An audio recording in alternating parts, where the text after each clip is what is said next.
Hi guys, I'm Juliana and welcome to my channel. For those of you that don't know, I had a myomectomy done in November of 2024. That's a surgery for fibroids removal, and was at home, or rather was off work for 2 months. So I thought it would be wise to just record the experience on what happened, why I made the decision to have the surgery, my fears around the same, and just how I felt about it before, during, and even after the surgery. So I want to get right into it. And so for almost a decade since I began my periods, I had painless periods, painless, no cramps. But that was until a few years ago where I started feeling slight pains, and then they grew and their frequency increased. And so by the time it was 2023, that is, my pains began around 2019. I remember 2019 because the first time I had severe pain was on a day I had final exams to take. And I remember that morning I had to take medication for the same so that I would be able to sit for my exams. And so that was 2019. 2020 on my attachment, I remember so well because there is a day I went to work, reported to work, and then the cramps were so bad. I slept off the whole morning, and then in the afternoon, I went back home, had to take medication and all that. And so, but then those pains would be once in a while. But by the time we got to 2023, the cramps became so painful and they would happen each and every month. And so this was of concern to me because I had for years had painless periods. So the beginning of the year 2024, I went for my first ever gynecologist visit. And so I explained my situation, and the guy had suggested that we have a pelvic scan done and a pelvic ultrasound done. And so we did. And I remember being in that room and the sonographer was doing the ultrasound, the pelvic ultrasound. As he continued moving the ultrasound thingy across my lower belly, and then he started asking questions that registered in my mind immediately that something was up. So right before he finished the process, he goes on ahead to tell me that there were quite a number of fibroids, small but multiple fibroids in the uterus and out of the uterus. And so I remember just lying there after he was done and I felt tears. I'm quite an emotional person. I tend to have my tears flow very easily, as you can tell from this very moment.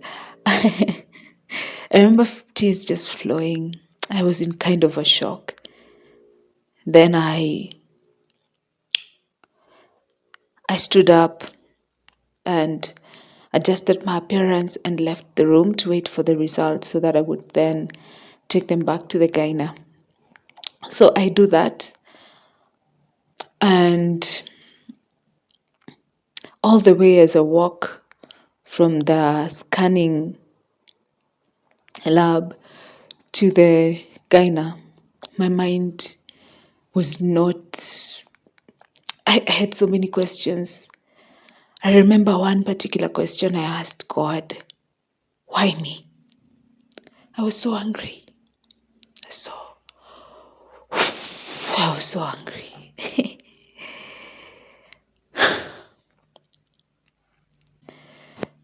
So I went back to the gyna. He took the results. He was so reassuring. We decided to wait. At that point, he advised me, we leave them, wait until I conceive, and then they can be removed during childbirth. But I remember coming back to the house, and I didn't have the strength to tell anyone. I was still processing it for days. I think it took me around 4 days to finally be able to tell the first person, who was my sister, one of my sisters. I called one of my sisters and I broke the news to her. And it was she that reminded me that my mom had gone through the same, because I started researching on fibroids and understanding why they happen, why one would find themselves with fibroids. And so my sister calms me down and all that. And then coincidentally, I had planned my leave a few weeks before I went for the gynae's visit. So I decided I would go home and break it to my parents in person, as well as go to another gyna and another scan lab and just get, second options, just to know that this was real. I had not, at that point, I had not accepted what I had known, because all this time I would just wonder why me? And it was so much to think about at that point, but I slowly accepted it. I went home, broke it to my parents. We were sad, and then everything. So the pains continued. That was my biggest worry, because every month I was in so much pain. I had painful cramps. Yeah, I would plan my off days, the 3 days when I would be on my periods, because I know Eva. Because whenever it fell on me to be at work during my periods, I had the hardest days. I had to take painkillers, and coming from a point where I never experienced pain during my periods, it was so uncomfortable for me. So for those months, we monitored them. We got to a place where after, was it 4 months or so, I went back for another scanning. And this time, they had grown in size just a little, but this was just like 4 months apart. The sizes were a little bigger, they were more, but there was nothing to worry about. And so the way he explained it to me was to just control them, because then they were growing, but not in an alarming way, but just to control them and to see whether the pain could reduce. I was given hormonal medicine, but well, basically, I was given family planning meds, which I took for 3 months. Was it 3 months? Yeah, 3 months straight, every day. Every single day, I was on family planning. I remember laughing with my sister about this, because I was not sexually active. I was on family planning meds. It was funny for some time. But then what worried me is, after I was done with the meds, I went back to the gyna and we decided to do another scan. And this is the scan that just destroyed my spirit and all. Because we then found that new fibroids had developed. The number of the fibroids had increased. And now they were not just outside the uterus and inside the uterus, but there were fibroids that had developed in the uterine wall. Now, these were the problem. And according to how my gyna explained it to me and how I read about it, is that these fibroids grew very fast.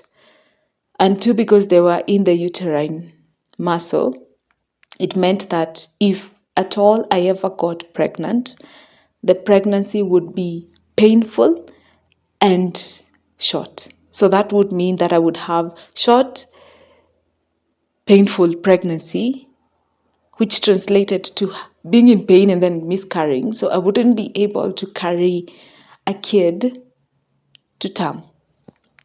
And then the other problem was that they grew very fast. And I was just not going to have it.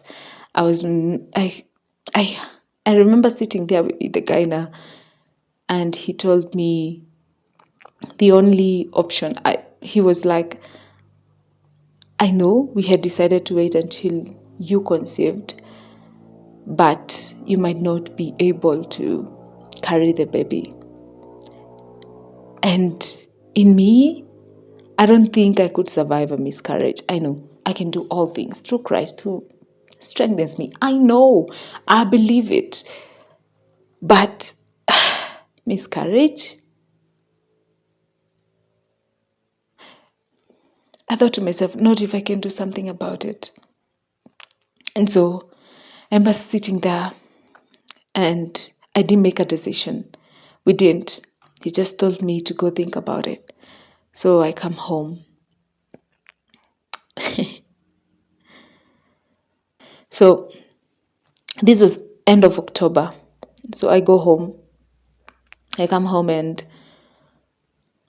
even at work, I remember a few colleagues of mine noticed my spirits were down. They would ask me what was wrong, and I would be like, I'm okay. Just, I would just throw it up, like just pass it off.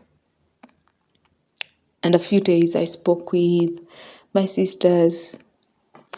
I spoke with and then I asked my sister-in-law, because she was at home, to tell my parents, because I was not in a position to travel home and tell them in person. So I sent her to go tell them the same news.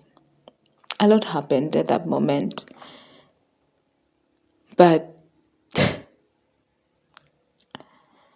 few days later, I decided, let's do it. Let's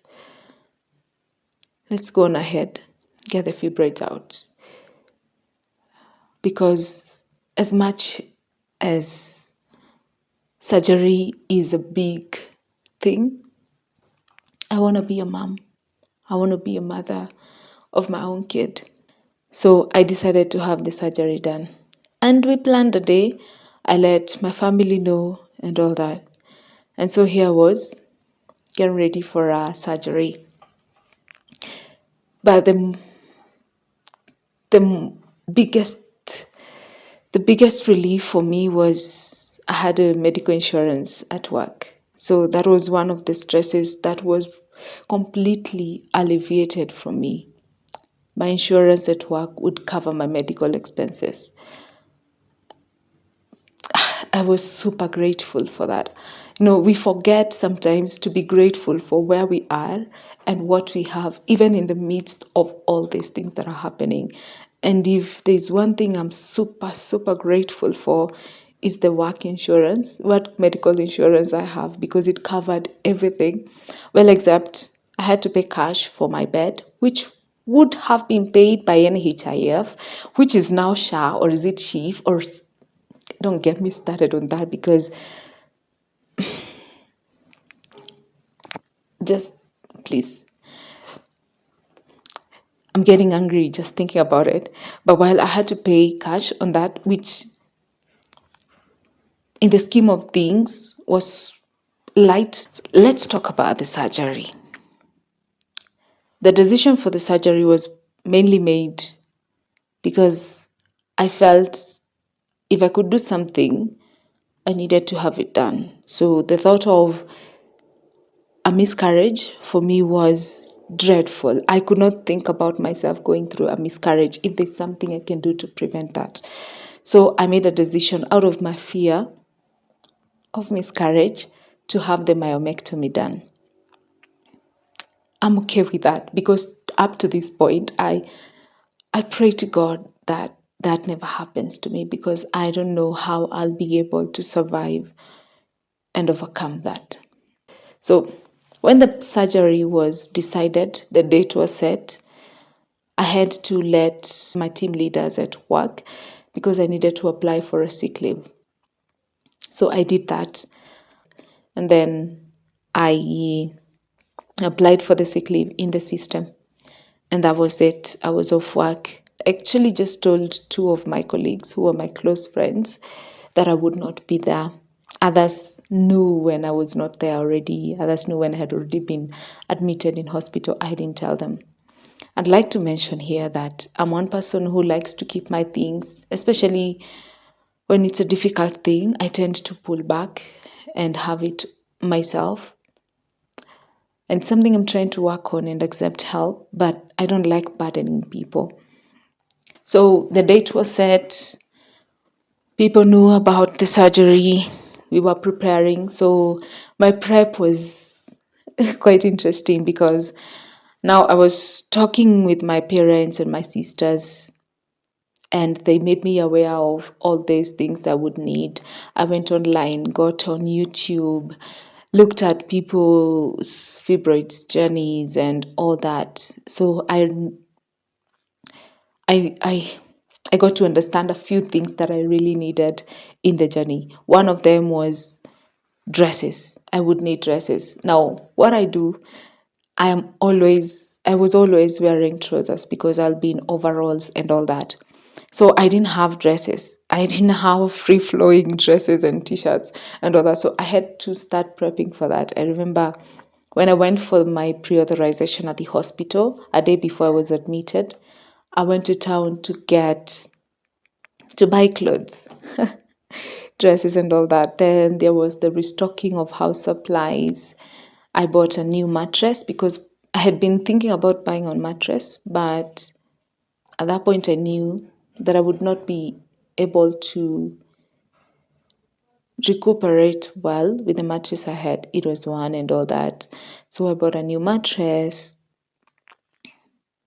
And then mom, it was decided she would be coming to stay with me for the period or after my operation. So she came like 2 days before the operations. So there was the coordinating of her coming and such. And so mom came. We prepared. Then after the pre-authorization was completed, I was admitted in hospital on the 11th of November 2024. And I remember that date because we were joking with the nurse that was doing my admission and my paperwork that actually it was on Singles International Day. And so we were joking about it. So I remember the day so well. My surgery was scheduled for the 12th. So I decided instead of waking up so early, getting into theater when I'm tired, I decided to be admitted the night before and then get prepared for surgery in the morning. So that's what happened. I was admitted. The nurses were kind. The wards were clean. The ward attendants were friendly. I mean, everything was super nice. I had supper. Oh, their food was wonderful. Their service, I felt at home. I was in hospital, but I felt at home. So I slept off in the ward. Then in the morning, I was woken up at 4 because I had to have an early breakfast because I needed to not touch anything, or rather not eat anything 6 hours before the surgery. So I was woken at 4, had my early breakfast, and then went back to sleep because it was still pretty early. So at around 10, different people from different departments came to see me to prepare for the surgery. I had the anesthesia come talk to me about my options, and I signed the forms and all that. And then the nurses came to prepare me. That was changing the gown, putting in a catheter, putting in, just checking everything was okay, preparing me for surgery. And then I was walked into theater. And I remember just before I lay down on the theater table, just sitting down and just going silent, realizing that it's gonna happen. And for a moment there, I was like, if I said no at this point, but I couldn't. I knew it was something I needed to do. So there I lie down on the table, and I remember the anesthesia telling me and reassuring me that he would be watching me, watching my heartbeat, ensuring that I survived through it all and that I would be okay. I remember that. And then we laughed, and he gave me the first, I don't know, these medical things they do. So the first injection was done, and then put something on my nose or something. And then told me to count down. I don't remember even counting to 7. I was told to count 10 downwards to 1. I didn't even get to 7. I think the last I remember counting is 8. And then the next time I hear myself, or rather, I feel myself, I'm back on the bed and I'm feeling so tired. I remember waking up and seeing my mom and sister-in-law there, but my eyes were blurry. I was not fully awake. The anesthesia was still so strong in my system. Yeah, the nurses were there. I think I woke up at that point where they were moving me from the gurney to the bed, and then I slept off. I woke up like hours later. My mom and sister-in-law had already gone back to the house because it was already in the evening, and from where I stay to the hospital, or rather to town, is quite a distance. So they had to leave and then come back the next day. So I slept off. And at night, the nurses were so good. Honestly, I'll tell you, I didn't feel pain for the first 2 days because I was constantly on painkillers. And I remember asking one of the ward attendants, why I was not feeling pain, and yet I had been cut through. And she was like, it's standard to not let the patient be in pain because so much has happened. So I was constantly being pushed on painkillers, and the anesthesia was still so awake in me. So when I woke up later that night, the nurse came to me and told me that she will be back in a few minutes to help me with my first bath after the operation, and to help me sit up and try to drink up something. I was brought some chocolate and water.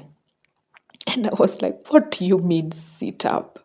Because I could not, there was no pain in my incision, but for some reason I felt some kind of pain moving. If when I tried to move, I felt pain. But regardless, when I was just still, there was no pain. And so she reassured me, and God, I did not believe her. I didn't until it did happen. So she came, washed me, helped me sit up, you know, changed the catheter bag. The catheter was not removed, and she explained to me that it would be good for me to have it with me for that day, so that at least for that day and the next, so that I would not be struggling to move from the bed to the washroom to go relieve myself. And I was so grateful for that, because moving for those 2 days was tough. It was too much work. Whew, we thank God. So after that, then there was the eating. So I was not allowed to eat, because then, you see, I had not eaten for 6 hours before the operation. And then now it was almost, I remember the first bath we did was 2 a.m.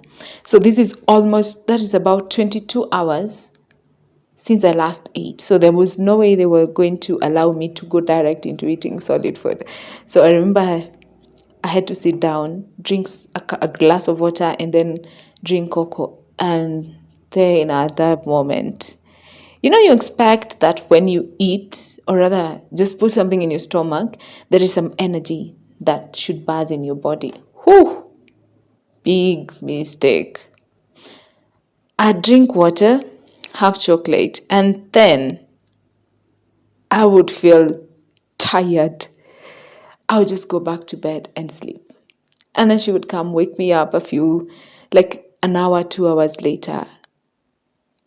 Then I had water again and chocolate drink. And then I would feel so groggy. My eyes would just be sleepy. And I slept through. I would sleep in short intervals because I wasn't comfortable. There's a way I would stay and just I would increase my uncomfortability and pain and all that. So yes, she helped. There was so much. They so helpful for me. If there's one thing I'm so grateful for that hospital, is the care their nurses gave me. The care the nurses gave me was excellent. So after sleeping off the next morning, and now the nurses shifted because the shifts changed, and but it was no difference. The nurses through and through were awesome. They were just the best. And so the nurses came the next morning, and when they do the shift change, they had this culture of coming to say hi and then ask you how you're doing and all that. And so they did that, and then the nurse came a few moments after to put on the painkillers and the medicine on my IV drip, and then they helped me to sit up, stand and walk.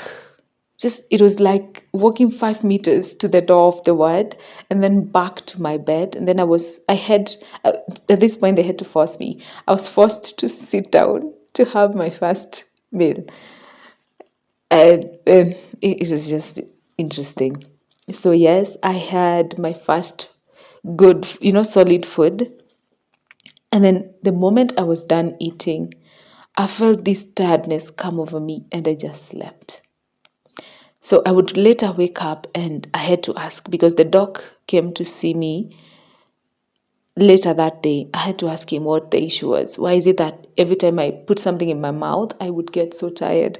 So he was explaining to me about the anesthesia in my system and how it affects my digestion and metabolism and all this sciencey thing. So I understood and life continued. So and so but my experience at hospital was wonderful. Now, I think the only thing I really missed was I expected a number of people to come see me in hospital, but they didn't. My mom was there, my sister-in-law was there, my sisters who were not able to come, and my brother and my dad, because it's quite a distance from Nakuru to home, and I had reassured them, and we were with mom and my sister-in-law. They were always on the phone with me. We would talk. They would ask how I was. I also was visited by two colleagues from work. There was a person from church. That was that. But the people that came to see me, I was so grateful. I was always so happy to see people come see me for those 3 days. Man, I was. So my sister-in-law later would tell me that she was not able to take a picture of me when she came to see me after the theater because I looked bad. Like nilikuwa nimeisha. Like my face was, I just looked not healthy. And to this day, I'm like, I wish you had. It would be so good to put it here and let you see, or have it and just be so grateful. But all in all, I thank God for that. So yeah, that was the operation experience and all. Yeah. I'm realizing as I'm editing this that I didn't mention the number of fibroids extracted. So the surgery was a success, and 13 fibroids were extracted um, of different sizes, but the biggest was slightly bigger than an egg. So there you have it. So after the 3 days of being in hospital, the doctor came back again. because he would come to see me every day. But then this time he came, redressed my incision area. There was this waterproof bandage. Oh, the waterproof bandage. Whoever invented this type of bandage, God continue blessing them. God continue blessing them, because there was so much joy in taking a shower. You know, every time you'd feel tired and all that, and then you take a shower and feel so freshened up. Did I forget to say the hospital ward had showers? Hot showers. We were bathing in showers. It was heaven. It was hospital, but it was good. So the waterproof bandage was it for me. I mean, because I had been warned by people that I would have a hard time to take a shower, that I would have to take baths, take a cloth and wipe myself, and that was not sitting with me so well. So when I came out of theater and realized that what they had on me was waterproof bandage, I was so happy, because I knew that that meant I would be okay to just take a shower and just pour water from head to toe. It was such a, whoever came up with this idea, may God continue blessing him or her. So the doctor came on that day, on my day of discharge,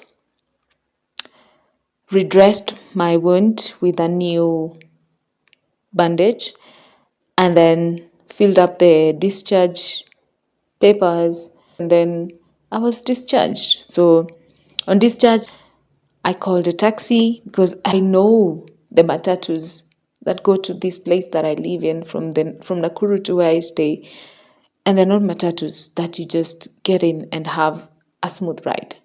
And I was not about to be in pain right after I was out of the ward and then have to go back. So I decided I would get a taxi and get driven all the way to Molo. So that's what happened.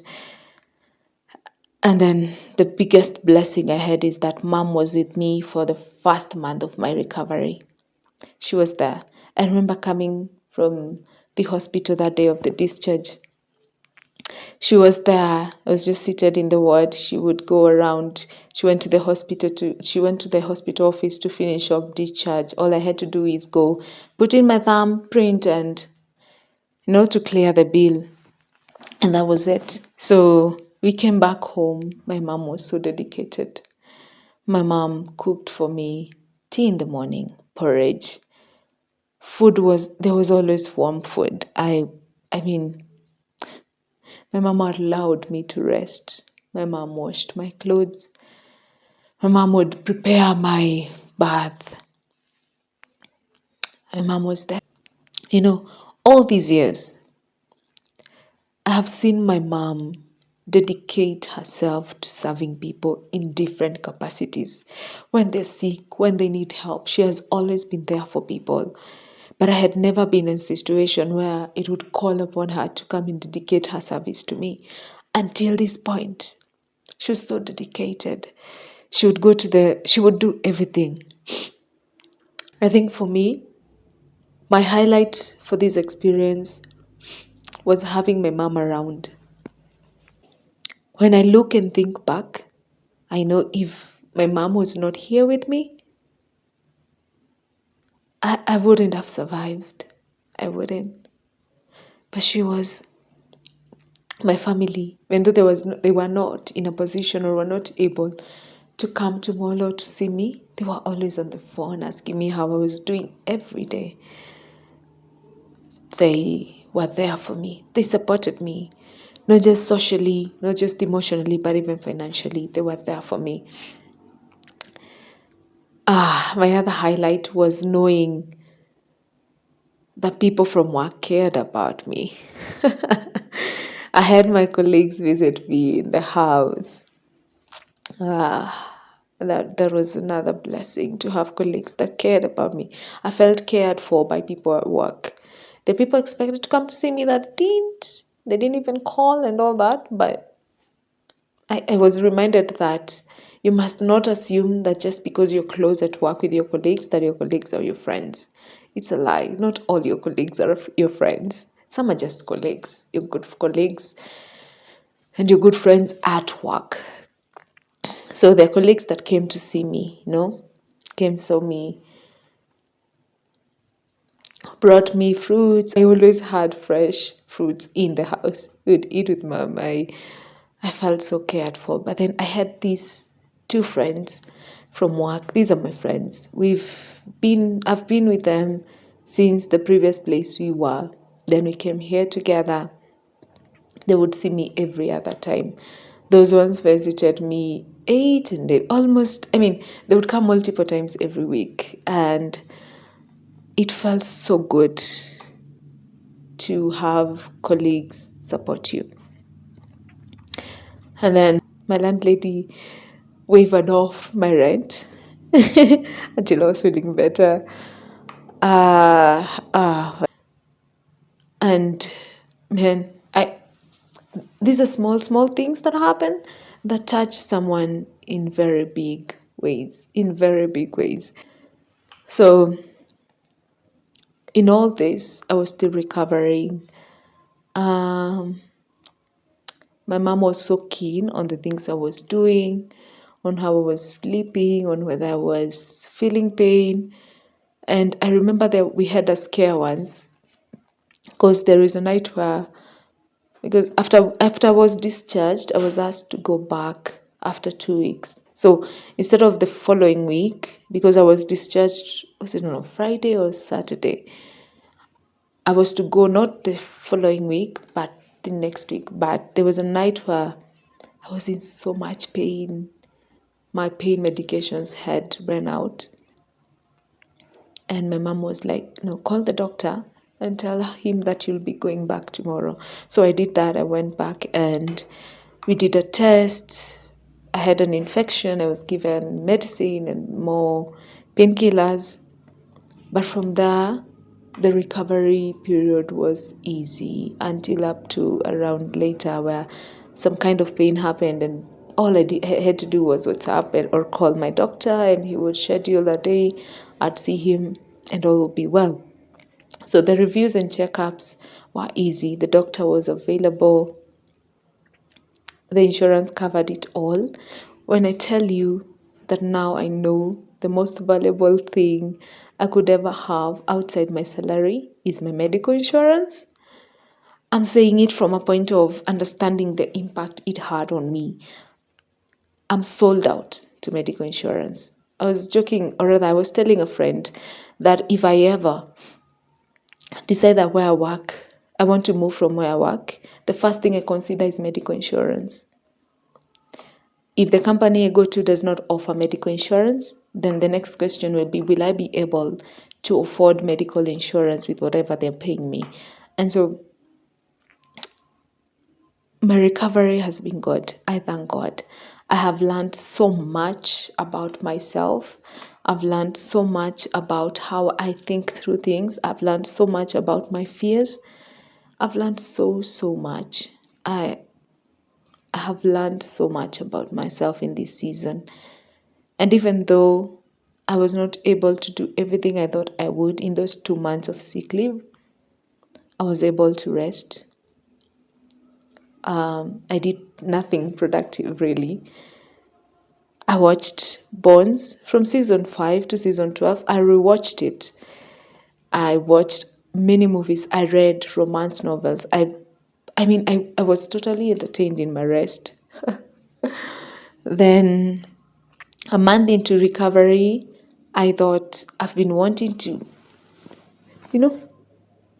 get this hairstyle done again. So I got the hair done. Okay, you see, just clean shave, and then just plait up here. So I got that style back and decided I'm not gonna continue thinking about what people will think about me. I'm a good person. Yeah. So that's how it's been. I'm so grateful. Right now, 2 months, 2 weeks post-op. Yeah. 2 months, 10 days post-op. And I'm feeling good. I went for my review this week and everything is going on well. I was given some calcium boost because I've been having some muscle pull in my thighs and uh, just in my lower back all the way to my knees. I've been having some muscle pull, which the doctor explained that it's part of the process. Also some pains every now and then, but then the doctor explained, there's so much to learn when you go through experiences. I mean, like, it's not just about seeing the wound healed and being told that the inner wound is healing or is healed, but there's also the aspect of the organs remodeling, or he mentioned remodeling, where the organs are trying to find their place again, so they're moving around the body and all these sciencey medicine things. So it's been good. It's been okay. All in all, I'm loving it. And I'm so grateful that everything is going well. Um Now, there's one thing that I've not mentioned, but when we decided to have the surgery, the doctor told me that he would advise me that after I'm done healing, which is 6 months, then he advised me to get pregnant fast. I mean, like fast, yeah, fast, not fast number one, but fast, FAST, like haraka.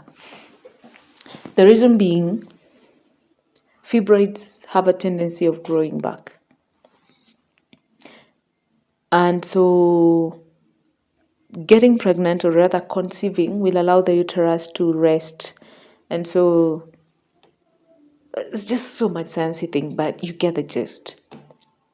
So that's another thing I'm really, it's in my mind because one, I'm not married. Two, I don't have a boyfriend. Three, well, I think I covered it. So you'll see. It has its own, it's just, I don't know. Not those things that I think this is something we should talk about in another video. So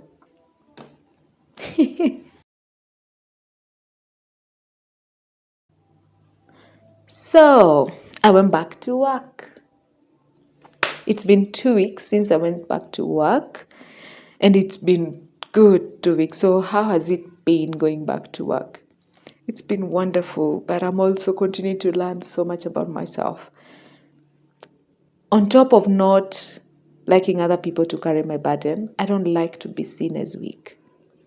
I don't like feeling weak also.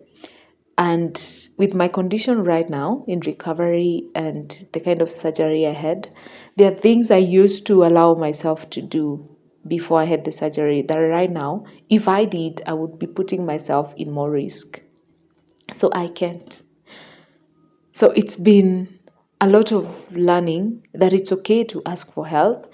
It's okay to be seen as weak. And it's okay to feel weak. Because anyway, I'm weak.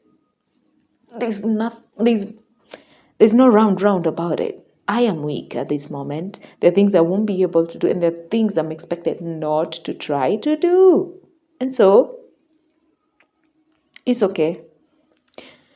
So going back to work has been wonderful. Being around people again has been graciously good.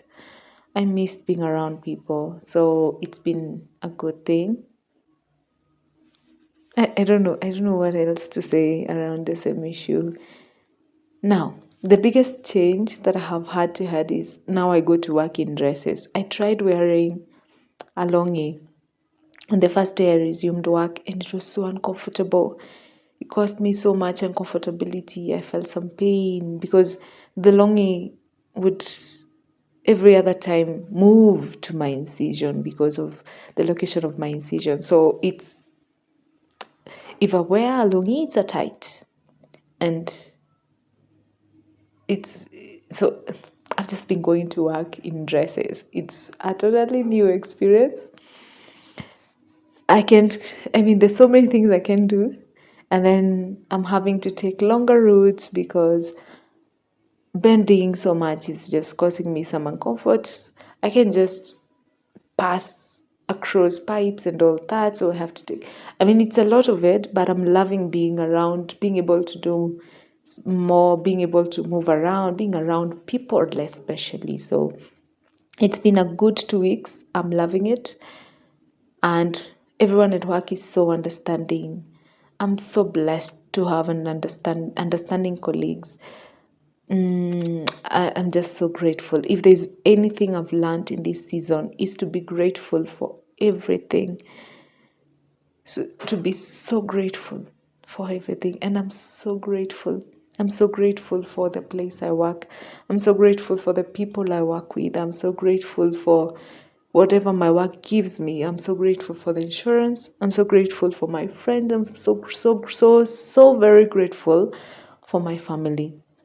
I'm super grateful for the people in my safari group at church. I'm super grateful. Who I forgot to mention. No, that's another video. I'll have to speak about that in another video. You just keep watching. You say in another video I'll talk about it. But I'm super grateful for the whole experience. I have not mentioned this, but up until November, I had never been admitted to hospital. Inpatient, never. And I'm so grateful to God for health. And even now, I know that He is Jehovah Rapha because He has healed me. I know that He is Jehovah Jireh because He has provided for me. I know that He is my God. He is my Lord. He is my Father, and that He loves me because getting into theater, getting under anesthesia, it's not 100% that you're going to come out of it whole. And so I have seen God in this season. I have seen Him work in my life. I have seen Him work in my recovery journey. He has been there. In the pain, I found comfort. In the pain, I was able to sleep. And that can only be God. When I thought I didn't have what I needed, God provided in His own way. With the people around me, He provided. So I'm super grateful. Right now, I thank God for the smallest of things because I have learned that sitting up, sleeping, lying down, laughing, coughing, sneezing, it's God. Because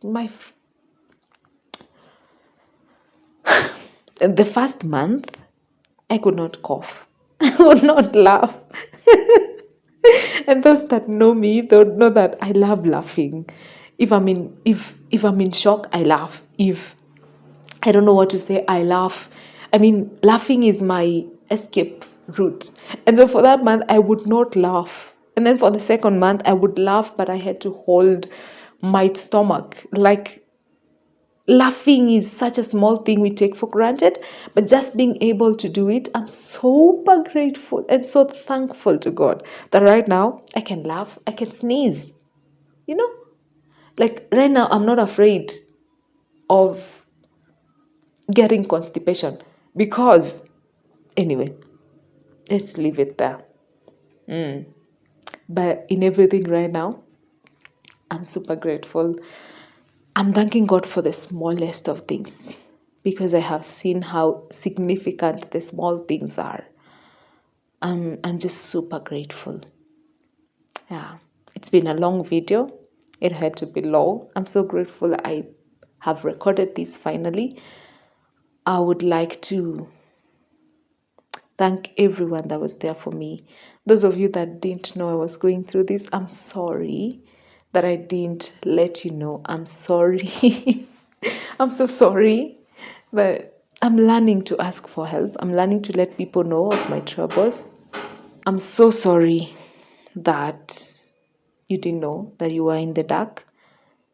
I believe you could have come through for me in your way, and I'm grateful for your thoughts and prayers in everything. So thank you for watching this video, and I hope and pray that God blesses you with health. I pray that you never have to get into theater. I pray that you never have to go through a health issue that breaks you. I pray that in everything that you do, that you remember that God loves you. Thank you for watching, and God bless you. And remember to be you, do you, and always do your best. Until next time, bye, bye, bye.